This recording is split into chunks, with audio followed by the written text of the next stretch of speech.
Steve was always pulling pranks on people. Wait, that wasn't me. I would never.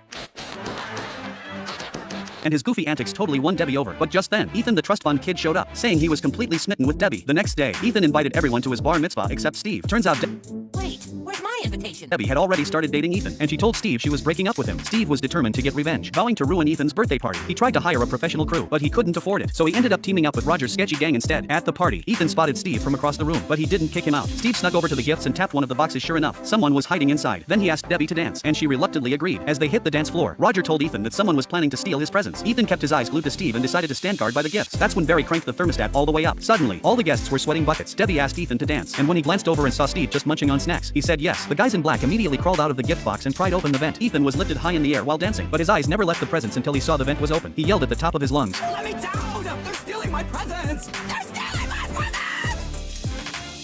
and Steve grinned triumphantly. His real target was Ethan's cash-filled red envelope. Steve had intentionally gotten Snot's shirt dirty, forcing him to go outside to clean it. When Ethan suddenly noticed his envelope was gone, he demanded to search Steve, but when he pulled the envelope out of Steve's pocket, Debbie stepped forward and said, "These are just birthday presents Steve got for him." Ethan had no idea his real envelope had already been sneaked out of the party. The whole thing was an elaborate scheme cooked up by Steve, one that even his own crew didn't know about. Just then, Snot came rushing back, yelling that the stain on his shirt looked suspicious. The cards! He stole them!